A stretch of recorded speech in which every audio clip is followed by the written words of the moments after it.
자동차는 400만 원 넘기 전에는 안 사는 게 맞다. 두 번째는 뭐냐면 커피입니다. 커피. 커피를 별다방에서 테이크아웃 하시면 안 돼요. 그 다음에 기본 요금 나오는 거리는 택시 타시면 안 돼요. 일단 1억을 10억으로 가장 빨리 만드는 방법 중에 하나 중에서 가장 일반적인 방법은 일단은 머지않아 1억이 10억이 될 가능성이 반드시 생긴다.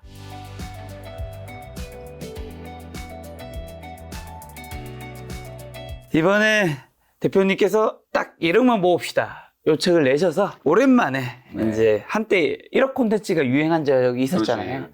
그래서 어쨌든 사회 초년생에게 소년생이 아닌 분들에게도 현금 1억 되게 중요한 거니까 1억을 어떻게 모을지 1억을 모은다면 어떻게 하면 좋을지 여쭤보려고 하는데 월급이 적은 분들도 있단 말이죠. 네, 그렇죠. 꼭 1억 모으게 해야 하는 이유는 뭘까요? 사실 좀 전에 말씀해 주셨던 것처럼 1억 만들기 컨텐츠가 굉장히 인기를 끌었었고요. 뭐 지금도 그런 관련된 영상들이 많이 나오고 있고 한데 사실 저는 사회 초년생들한테 1억 모으기 그럼 누가나 수긍하는 이야기죠. 목돈을 먼저 모아야 되니까. 근데 요즘은 그런 생각이 들어요. 사회 초년생뿐만 아니라 3040도 5060도 1억 만들기를 좀 해야 된다.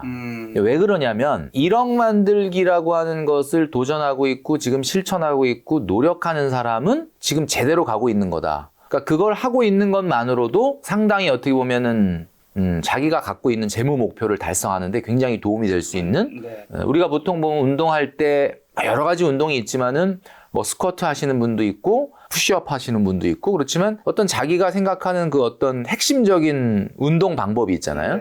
그 운동 자체만으로도 상당히 다른 부수적인 효과가 나오는 것처럼 저도 이제 1억 만들기라는 거를 내가 물론 2030 때만큼 3040이나 5060이 단시간 내에 1억 만들기를 하는 어려울 수도 있어요. 왜냐하면 소득은 높지만 나가는 돈이 많으니까. 오히려 2030들은 마음만 먹으면 월급 300, 400을 타도 거의 200 가까이 저축하는 분들이 꽤 있거든요. 그런데 사실 기성세대 그러니까 304, 500, 600을 타도 사실 100만 원 저축하기가 쉽지가 않은. 그렇죠. 생활을 해야 되니까. 그런 경우 또 너 이제 은퇴를 앞두고 있는 5060 같은 경우도 사실 소득은 좀 높을 수는 있지만 전혀 여력이 안 된다. 그러면 그런 분들 같은 경우는 2030들이 4년, 5년에 1억을 만들기를 한다면 이분들은 6년, 7년에 하면 되는 거거든요. 그래서 저는 이제 이 1억 만들기를 최근에는 어떤 컨텐츠를 만들고 있냐면 1억 만듭시다. 빨리 1억이라는 자본을 만들어서 빨리 이 자본 가지고 뭐 창업을 하든 결혼을 하든 투자를 하든 다음 단계로 갑시다. 라는 시드머니로서의 1억도 중요하지만 내가 1억 만들기를 한다는 것 자체가 우리가 뭐 옛날에 한때 만보 걷기 운동 이런 거 있었던 것처럼 그 만보라는 거를 운동 걷는 정도가 매일 소화가 되는 사람은 뭐 불보듯 다른 것들은 저절로 되는 거 아닙니까? 그래서 이제 저는 이런 생각이 들어요. 1억 모으는 사람이 여러분 앞에 서 있다. 만약에 청년인데 1억 모으는 청년이 여러분 앞에 서 있다. 그 청년은 과연 어떤 청년일까? 뭐 예를 들면 그 청년은 방에 갔을 때 어제 먹은 라면이 나뒹굴고 있을지 아니면 방 정리가 깨끗하게 돼 있을지 어느 쪽일 것 같습니까? 후자겠죠. 그렇죠. 이거는 뭐 불보듯 뻔하거든요. 그러니까 1억 만들기를 하고 있는 청년이라면 그렇다는 거예요. 그리고 뭐 술, 담배, 게임, 유흥에 굉장히 심하게 좀 뭔가 과몰입돼 있을 거냐 아닐 거냐는 건 또 불보듯 뻔한 거 아닙니까? 그래서 1억 만들기라는 것 자체가 하나의 어떻게 보면은 1억 만들어서 시드머니를 만들자는 것도 중요하지만 요 정도를 소화해낼 수 있는 사람이라면 뭐 그 이후에 어떤 투자라든지 다른 재테크에서도 절대 실패하지 않을 것이다. 저는 그래서 이제 그런 의미를 좀 말씀드리고 싶은 거예요. 그럼 그 1억 목표했다면 지금 내가 이제 빵원부터 시작하는 뭐 사회생활 초년생이라면 몇 년 정도 안에 일단 원래 이 목표를 달성하려면 목표가 있고 마감이 있어야 되잖아요. 그렇죠. 예. 이 두 가지가 전 축이라고 생각하는데 몇 년 정도 안에는 달성해야 되나요? 네, 지금 질문 주신 것처럼 목표라는 거는 꿈에다가 기간의 개념, 시간의 개념을 더한 게 목표죠.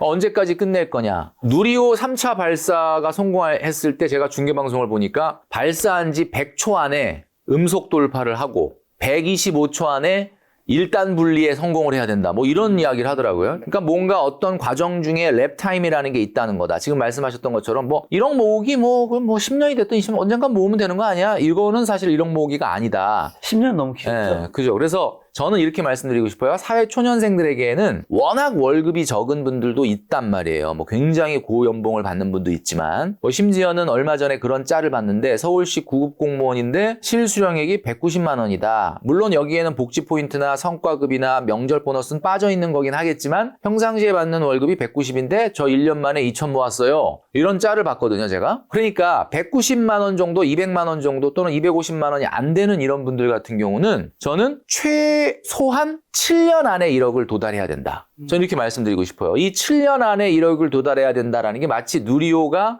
발사되고 나서 125초 안에 1단 분리가 돼야 된다. 뭐 이런 거랑 굉장히 비슷한 개념이라고 저는 보거든요. 근데 일반적으로 뭐 월소득이 한 300, 400이 넘어선다면은 사실은 5년 이내에 만들어야 됩니다. 그런데 워낙 그 소득이 낮은 분들도 사회초년생 중에는 있기 때문에 제가 7년이라는 말씀을 좀 드리는 거고 7년에 모으려면 간단합니다. 최근에 이제 예금금리가 조금 떨어지긴 했는데 사실 금리는 그다지 그렇게 돈 모으는데 엄청난 영향을 주진 않아요. 그래서 한 3.5% 정도 수준으로 놓고 봤을 때 여러분들이 95만 원으로 시작하십시오. 95만 원. 그러니까 제가 굳이 95만 원이라는 이야기를 하는 이유는 뭐냐? 100만 원 안 되는 돈으로도 시작할 수 있네. 이렇게 되는 거죠. 100만. 95만 원으로 시작을 하시고 매년 10만 원만 증액을 하면 됩니다. 사실 10만 원 증액을 어떻게 하냐 그러는데 우리가 연차가 거듭될수록 최소한 월급이 조금은 오르지 않겠습니까? 그리고 본인의 의지만 있다면 10만 원 정도는 증액을 할 수 있다. 그래서 95만 원으로 시작을 하고 10만 원씩 증액을 해서 딱 7년이 지나면 1억 2천이 나옵니다. 뭐 1억 모으라 그러더니 왜 1억 2천을 모으겠냐? 사실 1억 2천이라는 7년 후의 돈은 2% 인플레이션을 적용했을 때 지금 현재 가치로 1억 500이에요. 그러니까 1억 500을 모아서 1억은 재투자를 하고 500만 원은 뭐 본인한테 보상, 뭐 유럽 여행 한번 가면 되겠죠. 자, 그러니까 7년간 고생한 나, 7년간 1억 모으기 위해서 지금 현재 화폐 가치로 1억 모은 나한테 최소한 유럽 여행 정도는 보상을 해줘야 된다. 그래서 이제 95만 원으로 시작하고 10만 원씩 1년에 증액하면 정확하게 현재 화폐 가치로 1억과 나한테 보상할 금액 500이 생긴다. 명쾌하지 않습니까? 예. 요렇게 좀 하셨으면 저는 월급 200만 원대 사회초년생도 꿈을 갖고 그래. 7년 후에는 나도 지금 현재 화폐 가치로 1억 만들고 유럽 여행 가자.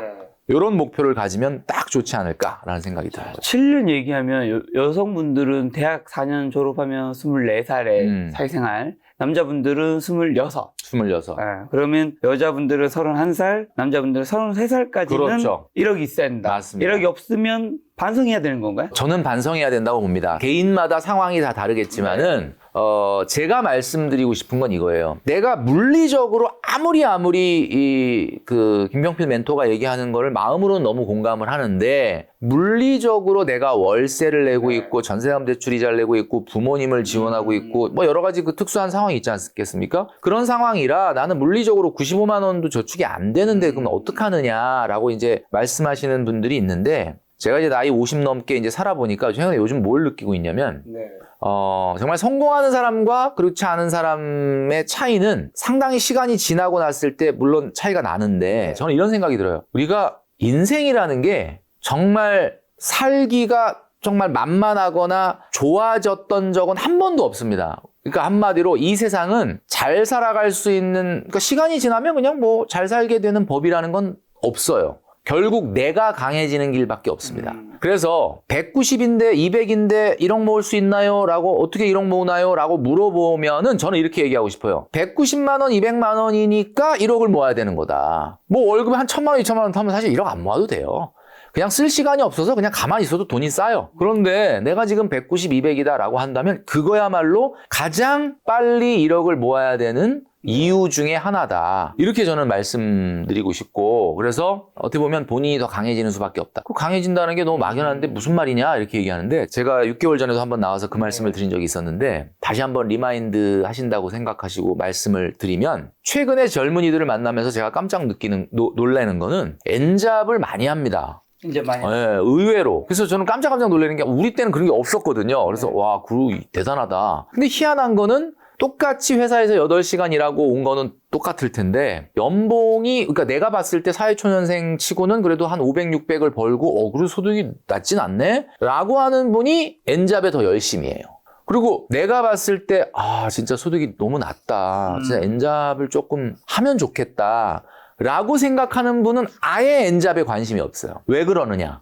내가 월급이 200, 300인데 하루 8시간 일하고 회사에서 시달리다 왔어. 피곤한 거야. 그러니까 내가 이 많은 월급도 아닌 상황에서 이렇게 하루 근무하느라고 나한테 너무 피곤하다라는 거예요. 그래서 저는 여러분들이 이제 오해를 좀 안 하셨으면 좋겠는 게 엔잡을 해서 돈을 도대체 얼마나 벌 수 있길래 자꾸 엔잡 하나 이렇게 얘기하시는데 친구 카페에 가서 주말에 4시간 알바를 한번 해보십시오. 그럼 뭐 4시간 알바 해봐야 뭐 그 카페 사장인 내 친구가 뭐 나를 최저시급 막 2배, 3배 줄 수는 없을 테니까 어차피 뭐 최저시급밖에 안 줄 거 아닙니까? 아무리 친구라 그래도. 그렇다 그러면 뭐 한 달 내내 해봐야 뭐 20만 원, 25만 원이 안 될 텐데 그거 뭐 20만 원을 벌어서 내가 뭐 20만 원 적금을 더 든다 그래서 뭐 얼마나 1억 만들기가 빨라지겠느냐 이렇게 생각하시면 안 되는 이유가 제가 말씀드리는 거는 그 20만 원을 벌어서 20만 원만큼 가게가 좋아진다 때문에 하라는 게 아니라 여러분들이 그 알바 엔잡을 하면서 와, 이 돈의 소중한 가치를 한번 깨달게 되면은 돈에 대한 태도나 마음가짐이 달라진다. 옛날에 이런 말이 있었잖아요. 뭐 삶이 힘들고 어려울 때 시장을 가봐라. 뭐 그런 얘기 있었잖아요. 시장을 가보면 새벽에 막 시장을 가보면 엄청 사람들이 바쁘죠. 그죠. 그 새벽에 나와서 저분은 도대체 몇 시에 일어났을까? 막 소리 지르고 그 어떤 삶의 현장을 봤을 때 내가 마음이 좀 다운될 때 아, 저렇게 열심히 사시는 분들, 저렇게 정말 5만 원, 10만 원이라는 돈이 내가 좀 하찮게 느껴질 때가 있었는데, 아, 이게 정말 가치 있는 거구나. 내가 지금 직장 생활하면서 이 버는 돈이라는 게 난 늘 적은 돈이다, 쥐꼬리다라고 얘기했었는데, 아니구나. 이게 굉장히 가치 있는 거구나. 내가 굉장히 많은 거를, 소중한 것을 갖고 있구나. 내가 갖고 있는 것에 대한 가치를 발견하면서 돈에 대한 애티튜드가 바뀐다는 거예요. 그래서 저는 엔잡을 꼭 하라고 말씀드리는 거. 제가 그 양세형 씨하고 방송을 이제 오래 했는데 양세형 씨가 방송에서 알려진 대로 100억 건물주거든요. 근데 지금 옛날에 그 부모님이 도배 일을 하셨어요. 뭐 지금은 은퇴를 하셨지만은 뭐 그래도 가끔 하신다 그러더라고요. 자기가 돈에 대한 가치나 이런 것들이 조금 떨어질 때쯤 되면 엄마 도배를 쫓아간다는 거예요. 아니 왜 도배를 쫓아가냐? 왜냐면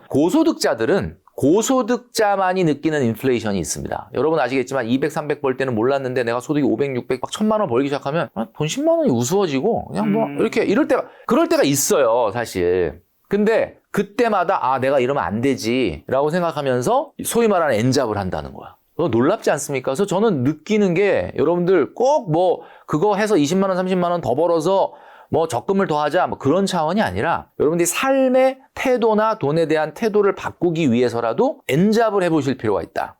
저는 꼭 말씀드리고 싶습니다. 요즘 M잡러들이 많아졌는데 이렇게 한다 해서 돈이 안 모이는 경우도 있을 텐데 그 이유는 뭘까요? 저는 이제 엔잡을 하는 행동 자체는 그 사람의 목적이 돈을 그렇죠. 좀이라도 더 벌어야 되겠다. 네. 라는 차원에서 좋은 거죠. 뭐 하는 분도 있고 제가 말씀드렸던 것처럼 막 당장 돈보다는 내가 이 자투리 시간을 좀 이용을 해가지고 뭐 아까 이제 제가 뭐 양세형 씨 예를 들었지만은 뭐 그 돈 벌려고 한 건 아닐 거 아닙니까? 뭐 그런 차원에서 하는 것도 있는데 만약에 엔잡러 중에서 많은 분들이 오히려 돈을 더 버는데 돈이 이상하게 더 안 모여요. 만약에 이런 어떤 호소가 있고 의문점이 있다면 저는 이런 생각이 들어요. 지금 뭐 언뜻 드는 게 제가 조금 전에 얘기했던 하이 인컴 인플레이션이라는 게 있지 않습니까? 이게 뭐냐면 돈의 가치가 돈을 적게 버는 사람한테 있겠느냐, 돈을 많이 버는 사람한테 있겠느냐. 당연히 적게 버는 사람한테 있습니다. 예를 들면 이런 거랑 똑같아요. 5살, 8살 먹은 조카한테 10만 원 주면 걔네들이 반응이 어떨 것 같습니다. 8살 먹은 애한테 자 용돈이다 그러고 10만 원 주면 걔 반응이 어떨 것 같아요? 너무 좋아할 것 같은데. 너무 좋아하는 정도가 아니라 그냥 까무러칩니다. 얘네들도 돈을 알아요. 이 신사임당을 알아. 그래서 10만 원 받으면 2장, 5만 원짜리 2장 막 너무 좋아하는 거예요.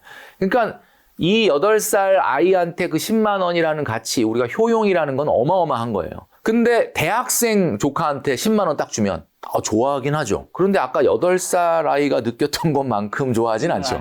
예. 자, 그렇다면 여러분 30대, 40대한테 10만 원은 어떠냐? 뭐 큰 돈이긴 하나? 그건 그냥 그렇게 크다라는 돈이 아니에요. 그런데 한 70, 80 우리 부모님한테, 할머님, 할아버님한테 10만 원 드리면 제가 생각할 때는 8살 아이가 좋아하는 거 이상으로 좋아하실 수 있습니다. 그러니까 돈이라는 건 이렇게 소득이나 상황에 따라서 느끼는 효용 가치가 다르지 않습니까?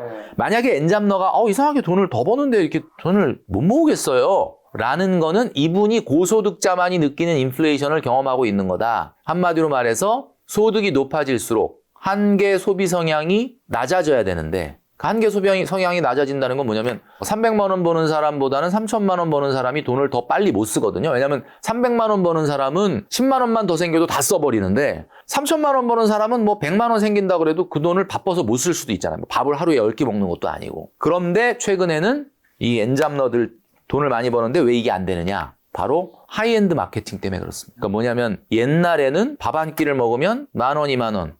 부자는 뭐 3만 원, 4만 원 이렇게 먹었단 말이에요. 차이가 한 2배밖에 안 났어. 근데 지금은 뭐 소득이 적은 사람이 10,000원, 20,000원짜리 밥을 먹는다. 소득이 많은 사람 한 10만 원, 20만 원짜리 먹어. 네. 그러니까 이게 엄청 차이가 나는 거예요. 뭐 옷 같은 것도 뭐 나는 그냥 한 5만 원짜리 입는다. 돈 부자들은 뭐 옛날에는 뭐 10만 원, 20만 원짜리. 지금은 일반인이 5만 원짜리 입을 때 그다음 그냥 100만 원, 200만 원짜리. 그러니까 돈을 많이 번다는 거는 한마디로 과거와 달리 과거에는 그냥 무조건 소득만 높으면 그냥 가만히 있어도 돈이 쌓였죠. 네. 근데 지금은 내가 돈 좀 번다 그러면은 주변에 안 보이던 브랜드가 명품 브랜드가 보이고 안 보이던 막 차가 보이고 안 보이던 막 가구가 보이고 이러면은 똑같은 소비를 하더라도 가격 차이가 과거에 비해서 어마어마하게 나니까 한계 소비 성향이 소득이 높아질수록 낮아진다는 게 원래 경제학의 원리인데 그렇죠. 최근에는 한계 소비 성향이 안 낮아져요. 돈 많이 벌어도 더 써. 다 쓸 때가 있고 그래서 제가 봤을 때는 돈을 엄청나게 버는 사람도 돈 없기는 매한가지다. 막 한 달에 한 5천만 원씩 번다. 돈 좀 많이 남겠네 그랬더니 다 쓸 때가 있습니다. 또 나가는 데가 있습니다. 이렇게 되는 거예요. 그래서 그만큼 소비가 커지는 거죠. 그렇죠. 그래서 여러분 지금 우리 김작가 TV를 시청하시는 많은 분들 중에 나 조만간 소득이 엄청 커질 건데 큰일 났네. 자, 그럼 어떻게 해야 되느냐?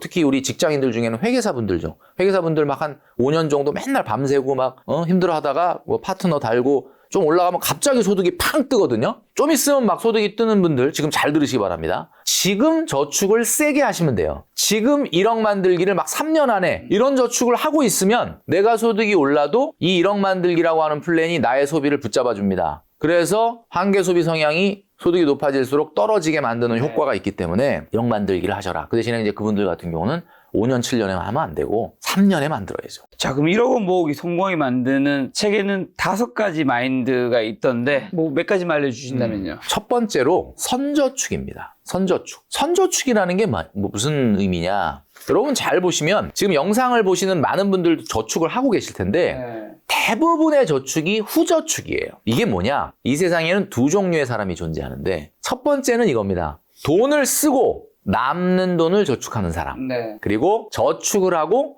남는 돈을 쓰는 사람. 이 딱 두 종류의 사람밖에 없습니다. 자, 선저축은 뭐냐? 제가 말씀드렸던 것처럼 먼저 저축을 하고 남는 돈을 쓰는 사람입니다. 자, 그런데 대부분의 사람들은 돈을 쓰고 혹시 남으면 저축을 한다. 그렇죠. 혹시 남냐? 혹시 안 남을 수가 있거든요. 네. 그러니까 이게 굉장히 단순한 문제인 것 같은데 선저축의 마인드를 갖고 있는 사람은 1억 만들기에 단시간 내에 성공이 되는 거죠. 자, 그러면 선저축을 하는 사람은 또 하나 뭘 하냐면 정기저축을 합니다. 그러니까 무슨 얘기냐면 많은 분들이 만나보면 CMA에 돈을 넣어놓는다든지 파킹 통장에 돈을 넣는다든지 네. 근데 금액이 또 나름대로 있어요. 한 달에 뭐 50만 원을 낸다, 100만 원을 낸다. 근데 과연 그 사람이 진짜 파킹 통장과 CMA에 정확하게 한 달에 50만 원, 100만 원을 넣을 거냐? 이번 달에 장이 안 좋다. 그러면 CMA에 매달 100만 원씩 넣어서 그걸로 뭐 주식도 사고 그랬었는데 이번 달은 좀 장이 안 좋으니까 이러고 그냥 한 달 또 넘어가고 그다음에 뭐 파킹 통장에 50만 원 넣는다고 말했는데 이번 달은 이상하게 지난달에 카드값이 많이 나왔는데 그냥 다음 달에 넣고 이렇게 된다는 거예요. 그래서 정기저축이라고 하는 것은 사실은 내가 스스로 내 손을 내가 묶어버리는 행동이다. 네. 내 돈이지만 내가 마음대로 못하도록 하는. 그래서 정기저축은 곧 자동이체고 그 자동이체가 바로 강제저축이 되는 거죠. 자, 선저축, 정기저축, 강제저축이라는 말씀을 드렸습니다. 자, 여기 한 가지 더해서 말씀드리고 싶은 거. 증액저축이라는 거죠. 이 증액저축이 왜 중요하냐. 여러분들 그 운동하러 가시면은 바벨의 무게를 50kg 벤치프레스를 하지 않습니까? 바른 자세로 하는데 그 자세를 하고 굉장히 가볍게 바른 자세로 50kg를 할 수 있게 된다. 그러면 PT쌤이 뭐라고 하냐면 60kg를 한번 해봅시다. 이렇게 나오지 50kg가 아주 안정되게 자세가 잘 나오니까 그냥 계속 50kg로 해라. 이렇게 안 하거든요. 물론 50kg로 계속 운동을 한다면 근육이 유지는 될 수는 있겠죠. 그러나 문제는 근육이 성장을 하려면 아무리 미세하더라도 증량을 해야 됩니다. 저축도 마찬가지예요. 여러분이 95만 원을 저축을 했더니 1년간 딱 성공을 했어. 95만 원 정도는 가볍게 할 수 있는 정도의 저축의 근육이 생겼어요. 그러면 내년에 어떻게 해야 되냐? 딱 10만 원이라도 증액을 해야 됩니다. 이 증액을 해야지 성장이 되는 거거든요. 그래야 저축의 근육이 성장을 할 수가 있는 거다. 저축의 근육이 성장하는 사람은 절대 이길 수가 없습니다. 이분은 인생은 저는 경제적인 면에서 무조건 성공한다고 보거든요. 자기가 소득이 높아진 만큼 또는 설사 소득이 살짝 높아지지 않았다 그래도 내가 증액을 하겠다는 이 마인드. 자, 선저축, 강제저축, 정기저축, 그 다음에 증액저축의 마인드. 마지막으로 한 가지는 뭐냐면 1억 만들기라는 저축의 레이스는 사실은 쉬운 건 아니에요. 왜냐면 뭐 한 1년 만에 끝나는 일이 아니거든. 그러다 보니까 우리가 중간중간에 흔히 하는 말로 현타가 올 수도 있고 네. 지칠 수 있고 뭐 번아웃이 올 수도 있고 뭐 이럴 수 있거든요. 그래서 중간중간에 여러분들에게 적절한 후 보상 프로그램이 필요합니다. 그게 뭐냐? 여러분 뭐 1,000만 원 정도 모았다, 2,000만 원 정도 모았다. 그럼 굉장히 고생한 나한테 적절한 보상의 안배를 해줘야 됩니다. 그래서 저는 항상 말씀드리는 게 김작가 TV에 제가 1년 전에 나와서도 한번 이 얘기를 했던 것 같은데 5%는 본인한테 보상을 해라. 그러면 1억 정도 모으면 5%가 500이에요. 그 제가 아까 그래서 7년 만에 1억을 모으면 500만 원 가지고 유럽 여행 떠나라라고 했던 이유가 1억 모으느라고 얼마나 고생했어. 그럼 그중에 5% 정도는 본인만을 위해서 써라. 중간에 우리가 마라톤 뛰는 선수들 같은 경우는 중간에 반환점 돌 때쯤 되면은 계속해서 뭐 이온 음료도 주고 물도 주고 그러지 않습니까? 그러니까 그런 것처럼 여러분들이 이 레이스를 하는 데 있어서 중간중간에 여러분들에게 좀 보상을 하는 게 좋겠다라는 말씀을 드리는 거죠. 자, 그럼 1억을 모으기 위해서 간과하기 쉬운 소비는 가소비는 좀 뭐가 있을까요? 책에서는 10가지가 있긴 하던데. 뭐 제가 1년 전에 와서 한번 이야기 나눴는데 네. 그 부분에 대한 약간 좀 변화가 있었기 때문에 조금 네. 그걸 해가지고 말씀을 한번 좀 다시 드리도록 하겠습니다. 제가 가장 많이 이야기하는 저축 금액이 얼마냐면 사실은 2030들한테는 128만 원이에요. 128만 원. 근데 이게 128만 원인 이유가 뭐냐면 128만 원이 사실 사회초년생들한테는 만만한 숫자는 아닌데 128만 원 정도로 시작을 하고 매년 10% 증액. 그러니까 얼마입니까? 12만 8천 원. 약 13만 원 정도만 증액을 나머지 4년 동안 해주면 5년 후에 1억 정도가 되거든요. 그러니까 나는 이 속도가 가장 저는 우리 2030들한테 그러니까 한마디로 말해서 급여 수준은 다 다르겠지만 최소한 요구돼야 될 속도다라고 제가 말씀을 많이 드리거든요. 자, 그러면 이 128만 원을 할 수 있으려면은 어떤 행동을 해야 되느냐. 네. 그게 바로 제가 좀 전에 얘기했던 선저축을 당연히 128만 원을 해야 되는 건데 하고 나머지의 적은 돈으로 생활을 하려면 여러분들이 평상시에 이 10가지 소비를 안 할 수 있는 용기가 필요합니다. 네.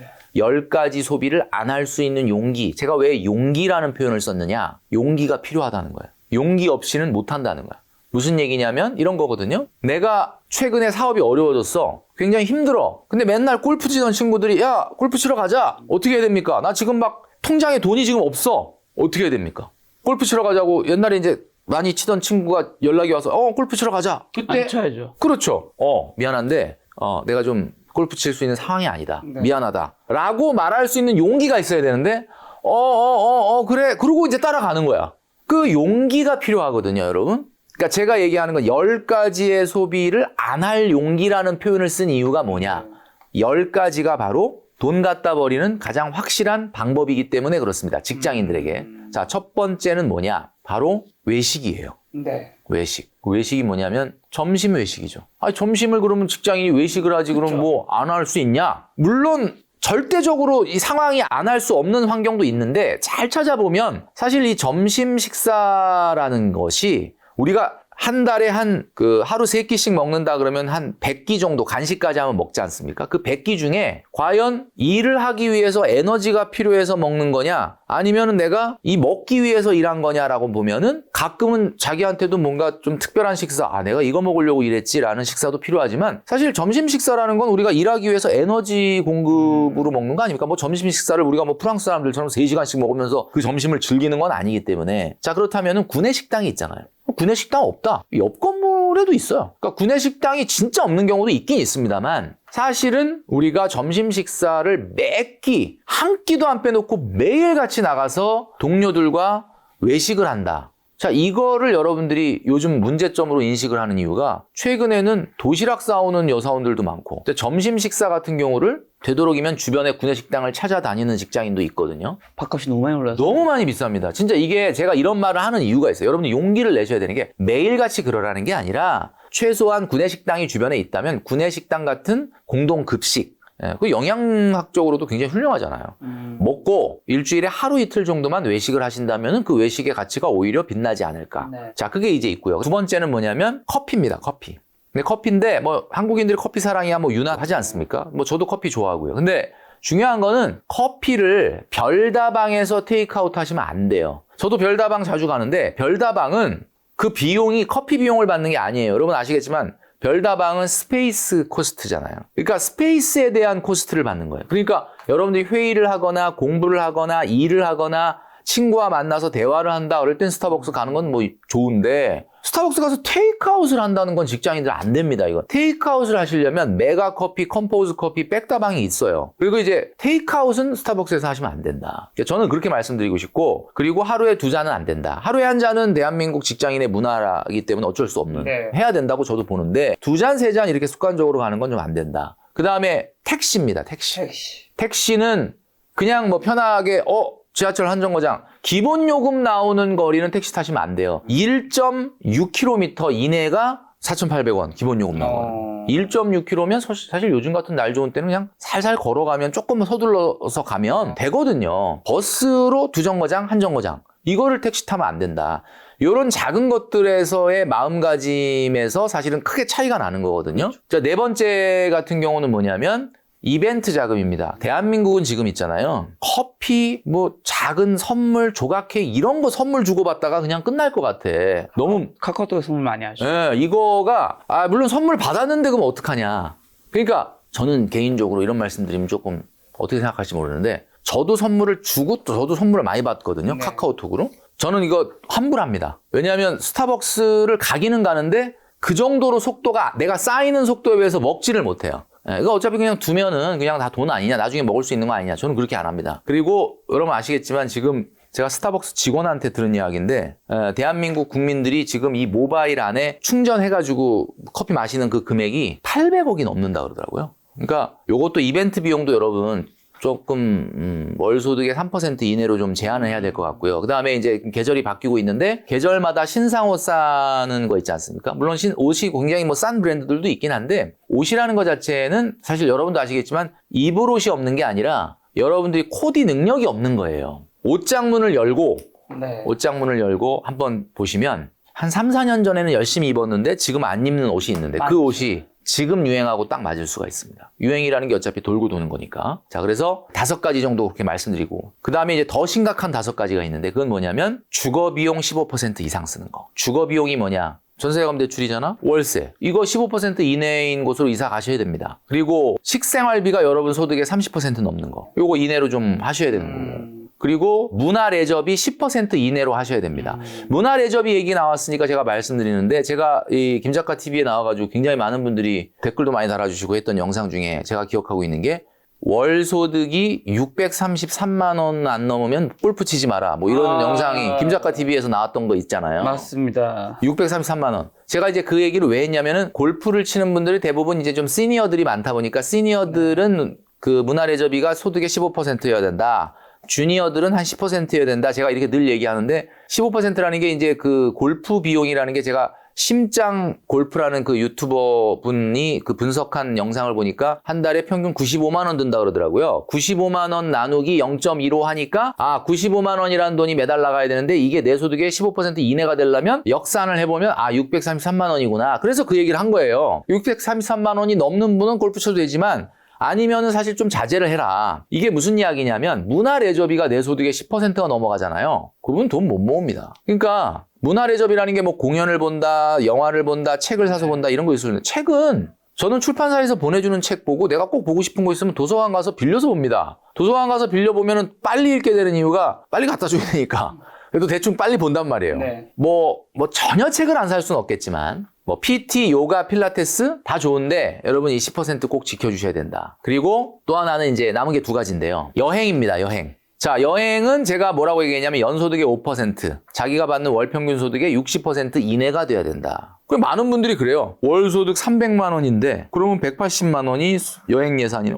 괜찮은데? 여름 휴가에 내가 180만 원이면 충분히 뭐 괜찮은 것 같아. 너무 많은 거 아니에요? 이렇게 얘기하는데 여러분 1년입니다. 이게 예산이. 1년 동안 내가 여행에 쓸 수 있는 예산이 180. 그게 무슨 얘기냐면 우리가 여름 휴가에만 여행 가는 거 아니잖아요. 연휴에도 가고 어떤 땐 주말에 붙여서 뭐 1박 2일로 나들이를 가고 1년 동안 내가 여행 경비로 써야 되는 것은 180 안에서 해결이 돼야 된다.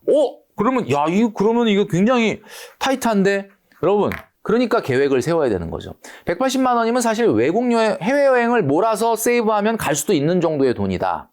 물론 뭐 유럽 여행은 못 가겠지만 유럽 여행을 가려면은 7년 동안 95만 원씩 저축을 시작을 해서 10만 원씩 증액을 한 다음에 7년 후에 1억을 모은 다음에 그 1억 중에 한 500만 원을 투자를 해서 가야 되는 거잖아요. 그러니까 요걸 꼭 지켜주셔야 되고 마지막으로 정말 이 소비는 제가 김작가 TV에 1년 전에 나와서도 얘기를 했지만 여러분들이 다시 한번 리마인드를 하기 위해서 말씀드린다면 자동차예요. 자동차는 자기 월 소득의 6개월 넘는 차를 타시면은 이거는 돈 안 모으겠다라고 작정을 한 겁니다. 그러면 나 월급 300이니까 6, 3, 18, 1800만 원짜리를 차에 타야 되느냐? 제가 얘기했잖아요. 400만 원 넘기 전에는 안 사는 게 맞다. 그러니까 6, 3, 18, 1800만 원이 아니고 지금 올해 2024년도에 대한민국 중형 SUV 중에 가장 많이 팔린 차가 뭔지 아십니까? 대한민국에서 가장 많이 팔린 중형 SUV 1위가 소렌토입니다. 다니다 보니까 소렌토가 많이 보이더라고요. 그렇구나. 소렌토가 1위예요. 1월부터 9월까지 판매량. 가격을 보니까 옵션을 엄청 붙이면 5천만 원 넘을 수도 있는데 뭐 그렇게 안 하고 그냥 뭐 기본 옵션만 붙이고 사면 다 해서 3,965만 원이더라고요. 네. 3,965만 원을 살려면 제가 6개월 이내 소득이 돼야 된다라고 얘기했는데 이제 6개월 이내 소득의 1.5배까지는 제가 그래도 정상으로 보거든요. 그래서 9개월 정도 소득까지는 인정. 네. 그러면 계산을 해보니까 한 달에 441만 원을 타는 분이 딱 탔을 때 9개월 소득으로 소렌토를 타는 거니까 441만 원보다 낮은 사람은 소렌토를 좀 안 뽑는 게 좋겠다. 저는 이렇게 말씀을 오늘 또 새롭게 1년 만에 숫자로서는 지금 처음 얘기하는데 말씀드리고 싶어요. 그랬더니 많은 분들이 이 얘기 들으면 또 큰일이네. 나는 지금 440만 원 안 되는데 지금 소렌토 뽑았는데 어떡하나. 나 월급이 400인데 40만 원 모자라네. 그런 분들은 괜찮습니다. 뭐 441만 원이라고 얘기했다고 그래서 뭐 내가 430만 원인데 큰일 났네 이렇게 생각하실 필요 없어요. 그 정도 차이는 사실은 큰 문제는 안 돼요. 근데 어떤 분들이 문제냐면 월급 330 이런데 소렌토를 지금 탄다. 제가 봤을 땐 조금 과잉입니다. 자, 그럼 그 얘기는 무슨 얘기야? 그럼 어떻게 하느냐? 이미 뽑았는데 어떡하냐? 할 수 없는 거 아니냐? 여러분들 최근에 모바일이나 유튜브 영상 보다 보면 많이 나오는 광고가 뭐예요? 헤이딜러. 내 차 시세죠. 이거 뭐냐? 여러분, 성공하는 사람은 잘못을 안 하는 사람이 아니라 잘못했을 때 돌이키는 사람입니다. 뭐 내가 뽑았는데 어떡하냐? 이렇게 얘기하지 마시고 내가 내 소득에 비해서 너무 과한 차를 탄다는 것은 이번 한 달은 크게 문제가 없겠죠. 이번 한 달은 크게 문제가 없겠죠. 여러분, 내가 혈압이 조금 높아, 정상보다. 뭐 이번 한 달은 문제가 없겠죠. 근데 그 상태로 방치하고 치료 안 하고 약 안 먹고 운동 안 하면 그 상태로 시간이 지나면 어떻게 되는 거야? 나는 성인병 생기는 거야. 그렇죠. 내가 지금 440만 원 정도 돼야 소렌토 탄다 그랬는데 내가 지금 300이야. 조금 오바네? 이 상태로 뭐 한 달, 두 달 문제 없죠. 네. 제가 얘기하는 건 뭐냐. 이 상태로 계속 가게 되면 혈압이 높은 상태로 계속 가게 되면 성인병이 오는 것처럼 이 상태로 오게 한다. 여러분들 가계 경제에 문제가 반드시 옵니다. 그래서 여러분 잘못을 했을 때 그것을 인정하고 돌이키고 바꾸는 사람이 성공한다. 저는 이렇게 말씀드리고 싶습니다. 그러면 BMW 벤츠, BMW 기준으로는 3 시리즈, 5 시리즈 정도는 연봉이 한 1억부터 돼야 되나요? 그렇죠. 최소한 사실은 저는 1억도 저는 벤츠 BMW를 안 타니까 잘 모르겠지만 아무리 그 가장 낮은 엔트리 모델이라고 그러나 그런 걸 사도 한 5, 6천은 하지 않습니까? 그렇다면은 제가 봤을 때는 제가 얘기하는 BMI 지수 그러니까 블러프 매스 인덱스, 그러니까 자동차 허세 지수로 봤을 때 9개월치 정도가 넘어가면 안 된다라고 하는 걸 기준으로 보자면 연봉 1억은 돼야죠. 왜냐면 연봉 1억이 세후로는 받는 게 한 650, 한 700 사이니까 그 정도는 돼야 그래도 벤츠 BMW를 탔을 때 탈만하지 라고 이야기할 수 있는 수준이다. 그러니까 뭐 타면 절대 안 된다는 아니지만 여러분 그렇죠. 내가 얼마 모자라고 있다는 건 분명히 인지하시기 바랍니다. 내가 차를 나는 한 500만 원 소득인데 벤츠 탄다? 내가 지금 한 150만 원 정도 소득이 모자라는데 타는 거예요. 그러면 어떻게 해야 돼요? 그럼 안 팔 거면 내가 차에 좀 힘을 줬다. 그러면 다른 건 조금 다른 사람보다 덜 해야 되는 거예요. 뭐 내가 다른 사람만큼 여행이나 다른 사람과는 쇼핑이나 이런 건 좀 덜 하는 대신에 난 벤츠를 워낙 좋아하니까 벤츠를 탄다. 제가 벤츠 얘기 나와가지고 한 가지 말씀드리고 싶은 게 제가 얼마 전에 만났던 그 프리랜서 분이 있었어요. 올 봄에 만났는데 그 프리랜서 분이 누구냐면 우리가 이제 방송국에 가보면 중간중간에 이 방청객들한테 네. 분위기를 좀 살려주는 그런 아나운서가 따로 있습니다. 네. 그 아나운서 하는 프리랜서인데 이분이 굉장히 유명한 분이고 굉장히 잘하셔가지고 월소득이 한 1,000만 원 넘어요. 근데 이분이 벤츠를 뽑았어. 벤츠가 자기의 로망이다. 그래서 제가 딱 보고 뭐라고 했냐면 아직 벤츠 뽑을 때 아니다. 왜냐면 이 사람의 상황이나 결혼도 앞두고 있고 뭐 집에 대한 계획도 있고 그다음에 조그만 차가 또 있어요 개인적으로. 그럼 그 차를 팔지도 않은 상태에서 벤츠를 샀길래 벤츠는 아니다 라고 제가 딱 말씀드렸는데 이분이 참 놀라운 게 뭐냐면 차 산지 7개월 만인 이 벤츠를 팔아버렸습니다. 그리고 저한테 카톡으로 멘토님 그리고 자동차 중고차 매매 확인서라는 걸 보냈어요. 그러니까 물론 이분은 내가 칭찬해주고 인정을 해주시기를 당연히 이제 좀 바라셨겠죠. 저는 정말 이분 대단하다. 난 이럴 줄 몰랐다. 라고 하면서 칭찬을 굉장히 해드렸거든요. 왜냐면 정말 칭찬받을 만한 게 이 돌이킨다는 거는 쉬운 게 아니거든요. 그리고 이분이 이제 그 결혼할 배우자분이 있었어요. 근데 그분도 소득이 되게 높아요. 그래서 제가 뭐라고 제안했냐면 1억 만들기 저축을 해보자. 그럼 그게 뭡니까? 그랬더니 1년에 1억 만들기 해보자. 제가 이렇게 얘기해요. 그게 뭐예요? 그러면 1년에 1억을 만들어보자. 그래서 제가 정기적금을 818만 8,334원 이렇게 가입을 해서 1억에 만들어보자라고 제안을 했는데 그걸 또 하셨어요. 그러니까 이분은 야 이게 벌써 지금 올해 3월이니까 이분은 지금 한 6개월 지금 통장 딱 보면 이제 아마 내년 지나서 한 1월 2월쯤 되면 좀 있으면 이제 1억 딱 손에 잡는 겁니다. 벤츠 팔고 1억 모으고 1년 만에. 그러니까 사람이라는 거는 뭐 이제 우리 김작가 TV에서 많은 좋은 영상들이 있는데 아 그렇구나 라고 깨닫는 분들이 많이 있는데 이걸 실천에 바로 옮길 수 있는 분이야말로 사실 자기 거를 만드는 거죠. 그렇죠. 그런 분들이 이제 흔치 않을 텐데 전 특히 공감 갔던 게 골프, 그다음에 여행, 그다음에 차인데 저도 뭐 마찬가지긴 했지만 2030 MZ 세대 분들이 요즘에는 1년에 한 번 정도 해외여행은 맞아요. 가야 하는 거 아니냐. 약간 요런 게 좀 깔려 있더라고요. 제가 제 영상, 돈줄남 영상에서 한번 말씀드린 적이 있었는데 제가 올해 여름 휴가를 참 오랜만에 갔어요. 어딜 갔냐면은 태국을 갔습니다. 근데 이제 제가 이거를 14년 만에 간 여행이다라고 많은 분들이 오해를 와, 참 저 사람 대단하다. 정말 자린고비구나. 이렇게 얘기를 하시는데 여행을 14년 만에 갔다는 건 아니고 제가 그 아들하고 딸이 있는데 저희 아내하고 4식구가 해외여행 간 게 언제지? 따져보니까 우리 애들이 초등학교 어렸을 때더라고요. 그래서 보니까 14년 만에 여행을 간 거예요. 그래서 이제 제가 14년 만에 갔다 이렇게 말씀을 드렸는데 여행은 정말 한 번 갔다 올 때 그 만족과 효용이라는 거는 오랜 계획과 준비가 뒷받침됐을 때 있는 거지. 그냥 뭐 홈쇼핑에서 저 괜찮네 그러고 막 떠나면 너무 습관적으로 떠나면 여행이라는 게 그렇지 않습니까? 설레이는 시간, 여행 시간, 갔다 와서 추억하는 시간 이 모든 게 여행 시간인데 너무 자주 떠나다 보면은 설레일 시간도 추억할 시간도 없이 그냥 여행 시간만 가게 된다라는 거예요. 그래서 제가 봤을 때는 지금 우리 김 작가님이 얘기하셨잖아요. 골프, 여행, 차. 이거 이제 좀 조심해야 된다고 얘기하면 많은 분들이 그래요. 댓글에다가. 야, 그럼 도대체 무슨 재미로 사냐?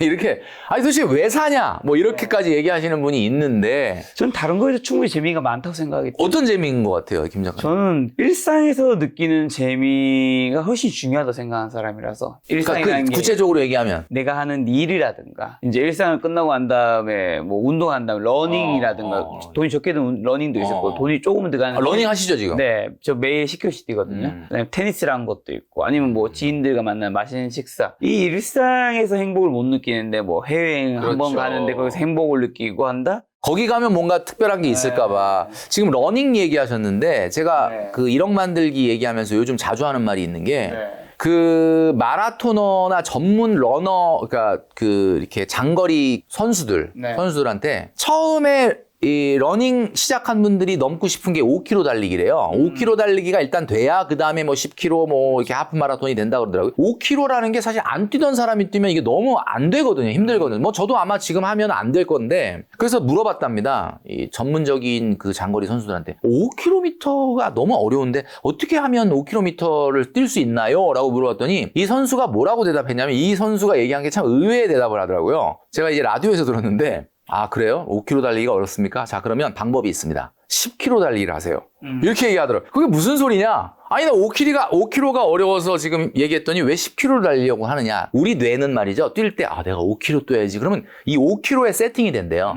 그래서 5km에서만큼의 운동에 관련된 호르몬이나 에너지나 그 마음가짐이 생기는데 그러니까 자꾸 한 2, 3km 뛰면서 실패를 하는 거야. 그래서 이제 아 10km를 뛰어야 되겠다라고 생각을 하면 이 10km의 마음가짐과 태도가 나온다는 거예요. 그래서 5km가 성공할 수 있다. 아, 이거 정말 저는 인상적이었거든요. 제가 늘 저축할 때 얘기하는 게 1억 만들기라고 하는 것들을 목표로 가다 보면 진짜 실패를 하더라도 5천은 모은다. 그렇죠. 이게 똑같은 원리이지 않습니까? 그리고 이제 우리 김 작가님이 좀 전에 일상에서 느끼는 행복을 못 느끼는데 무슨 뭐 여행 간다고 탈출한다고 일상을 벗어난다고 특별한 즐거움이나 행복이 있겠느냐. 저도 굉장히 공감이 되는 게 뭐냐면 김경필 멘토님 도대체 무슨 재미로 사냐 이런 얘기를 많이 하는데 100억 가진 부자가 있지 않습니까? 네. 100억이 있으면 어떨까? 난 100억 있으면 람보르기니 한 대 딱 뽑아갖고 타고 다닐 것 같다. 그런 생각들을 하잖아요. 근데 100억 가진 부자를 만나보면 람보르기니가 없어. 왜 그러느냐? 그 부자는 람보르기니를 삼으로써 내가 갖고 있는 100억이라는 가능성을 훼손하고 싶지가 않은 거예요. 왜냐하면 그분은 일상에서 어떤 행복을 느끼냐면 내가 100억이 있지 이 100억으로 어떤 걸 할 수 있을까? 라고 하는 것에 대한 상상과 가능성이 주는 행복을 느끼고 있는데 그거를 훼손해가지고 왜 람보르기니를 만드냐 이거예요. 그러니까 지금 얘기하신 게 딱 맞거든요. 내 일상생활, 아침에 눈을 뜨고 일터에 가고 일터에서 동료들과 식사하고 대화하고 일하면서 행복을 느끼지 못하는 사람이 그걸 탈출해서 뭐 해외에 가면 행복을 느낀다? 저는 아니라고 봅니다. 맞습니다. 그리고 골프는 아까 이제 이 연봉 1억이 안 되면 치지 말라고 하셨는데 제가 골프를 친 게 41세 작년에 처음으로 쳤거든요. 그러니까 사실 소득이 좀 높아진 지는 그 전쯤부터 그렇죠. 높아지긴 했는데 그때 처음 칠 때 느꼈던 게 비싸다. 금액도 비싸고 그다음 플러스로 아직 한창 젊은 사람이 치기에 내가 이제 일을 해야 되는데 뺏겨야 되는 시간이 너무 길다. 물론 여유가 되고 하면 뭐 다 치면 젊을 때 치면 좋죠. 근데 뭐 제가 꼭 드리고 싶은 말씀은 나중에 치면 뭐 문제가 생기는 건 아니잖아요. 그렇죠.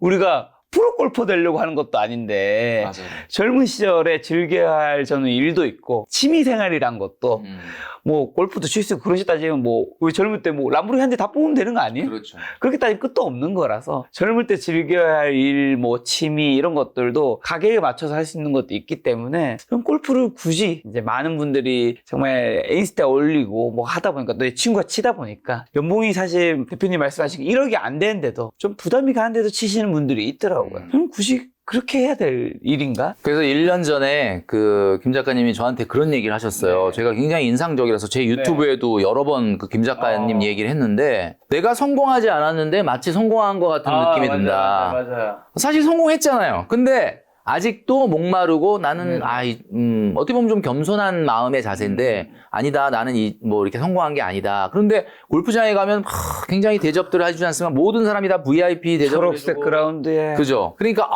나도 모르게 내가 뭔가 어깨가 으쭐해지면서 내가 뭐 좀 성공했나? 네. 라고 하는 어떻게 보면은 자만심, 교만이 자리 잡을 수 있다. 좀 굉장히 어떻게 보면 인상적으로 들었거든요. 진짜 그런 것 같아요. 그리고 골프장에 가면 기본적으로 많은 사람들이 나를 VIP 대접을 해주지만 그러니까 이게 일반적이지 않다 보니까 뭔가 대단한 과소비를 하는 것 같은 느낌?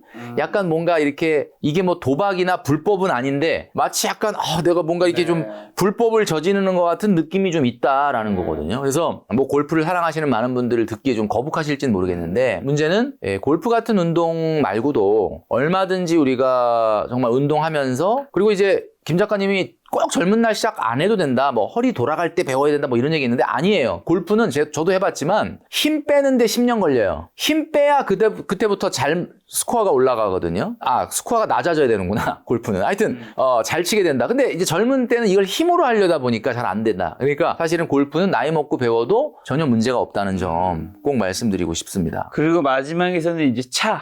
요즘에 제 주변에 봐도 일반 지인들도 다 외제차를 타더라고요.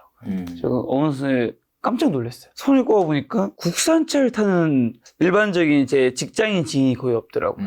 와, 이게 남들이 이제 좋은 차를 타니까 대부분 사람들이 다 이게 좀 인플레이션 일을 합니다. 맞아요. 그게 이제 고소득자에게 나타나는 인플레이션인데 차에도 인플레이션이 나타나는 거죠. 제가 이런 현상을 말씀드리면서 최근에 영상에서 제가 강조하고 있는 게 하나 있습니다. 오늘 김 작가 TV에 나와서도 좀 말씀을 드리고 싶은 게 공금의식이라는 겁니다. 이게 뭐냐면 많은 분들이 월급을 탈 때 이 돈을 내 돈이라고 생각을 하시는데 치킨집 사장님이 얼마 전에 이제 치킨집을 오픈을 했어요. 네. 근데 이 치킨집을 누구 돈으로 오픈했나 봤더니 퇴직금으로 오픈한 거예요. 치킨이라는 사업 자체가 우리나라에서 뭐 어마어마하게 큰 돈을 벌 수 있지는 않을 수 있지만 절대 안 망하는 안정된 아이템입니다. 치킨, 피자, 커피. 이거는 이제 안 망하는 3대 안전한 아이템이죠. 근데 문제는 오픈빨이라는 게 있잖아요. 그러니까 막 엄청나게 주문이 밀려 들어오고 막 치킨을 튀깁니다. 피곤하지만 기분은 좋겠죠, 사장님이. 자, 하루를 마감하고 이 치킨집 사장님은 과연 오늘 하루의 매출과 비용과 수익을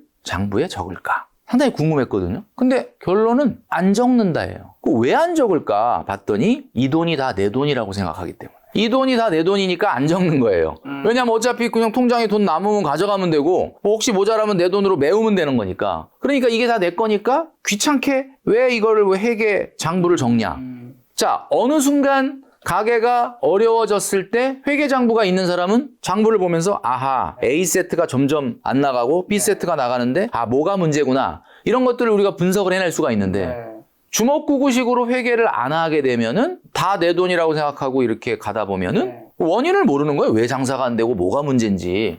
자, 결국 그렇게 해서 어려워지게 되는 건데 만약에 이 사장님이 자기 퇴직금으로 치킨집을 연 게 아니라 1억씩 3명이 투자해준 투자자의 돈을 받아서 치킨집을 열었다. 그럼 이분 같은 경우는 저녁에 장부를 적을까요? 안 적을까요? 이 사람은 적습니다. 왜냐하면 투자자가 두 눈 시퍼렇게 뜨고 있기 때문에 야, 요즘 어떻게 되고 있어? 매출, 수익, 비용 어떻게 되고 있어? 이런 것들을 보고를 해야 되니까 매일 적는단 말이에요. 그럼 이 사람은 머릿속에 공금의식이 있는 겁니다. 자, 그러면 앞에 사장과 뒤에 사장의 가장 큰 차이는 뭐냐? 앞에 사장은 가게가 어려워져도 매출이 떨어져도 그 원인을 분석해낼 수가 없죠. 그리고 그렇지만 두 번째 사장 같은 경우는 최근에 어떤 부분에 문제가 생기면서 가게가 조금씩 어려워지고 있다는 걸 알아냅니다. 자, 한 사람은 내 돈이라고 생각하고 한 사람은 공금이라고 생각합니다. 자, 여러분 공금, 여러분 월급은 공금입니까? 아닙니까? 잘 생각해 보시면 여러분은 투자자 없습니까? 여러분 5년 후에 여러분, 10년 후에 여러분, 20년 후에 미래의 여러분이 여러분의 투자자예요. 여러분 현재의 나에게 돈을 맡긴 거예요.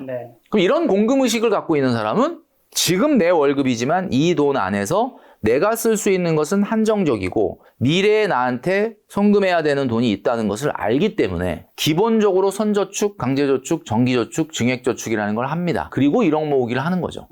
그런데 이런 개념이 없다 그러면 아까 말씀드렸던 것처럼 지금 나한테 보상해야 된다. 그리고 외제차 타고 매년 유럽 여행 가고 이렇게 되는 거죠. 그래서 책에서 돈을 모으지 못하도록 만드는 10가지 말버릇이 있는데 제가 다 한번 읽어드릴 테니까 그중에 몇 개만 설명해 주시면 되는데 고생한 나에게 보상해야 돼. 방금 말씀하신 거죠. 그리고 뭐 해외여행이든 골프든 차 마찬가지인데 지금 아니면 언제 해보겠어. 인생은 단 한 번뿐이다. 인생 뭐 있냐. 큰맘 먹고 뭐 한다. 이거 안 사면 손해다. 이거 하나만큼은 좋은 걸로.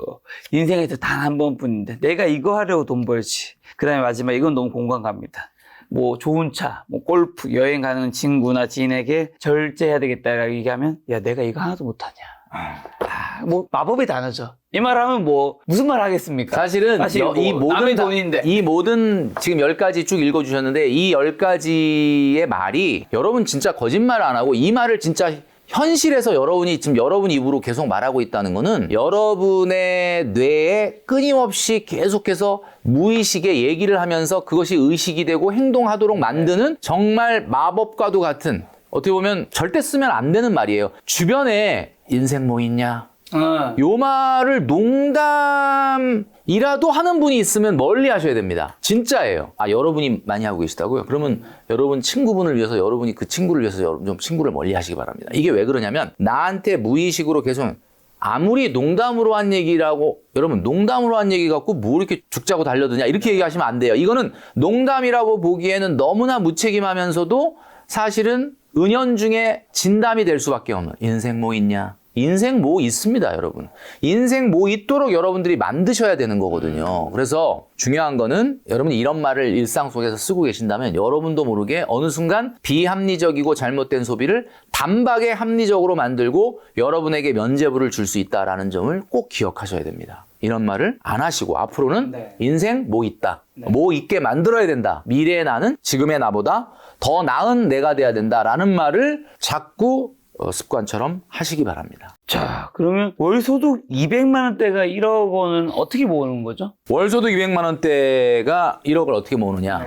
이분 같은 경우는 아까 제가 말씀드렸던 것처럼 5년 안에 1억을 모으기는 좀 쉽지가 않죠. 물론 아무리 앞으로 이직을 하고 회사에서 연차가 거듭되면서 월급이 올라간다고 해도 사실 5년 안에 1억을 모으려면 128만 원으로 시작을 하든 아니면 153만 원으로 5년을 하든 해야 되는데 200만 원이다 라고 한다면 아까 말씀드렸던 것처럼 95만 원으로 시작을 해야 됩니다. 95만 원에 10년 증액 플랜으로 7년에 만들어야 되겠죠. 그리고 사실은 200만 원의 소득이다 라고 한다면 1억 만들기 저축을 하는 것도 중요하지만 또 하나는 많은 영상을 보시는 분들이 아시겠지만 200만 원의 소득을 좀 끌어올릴 수 있는 방법을 더 고민을 해야 되는 거 아니냐. 그러니까 이건 뭐 본인이 더 잘 알고 있겠지만 뭐 내가 공무원이기 때문에 그렇다.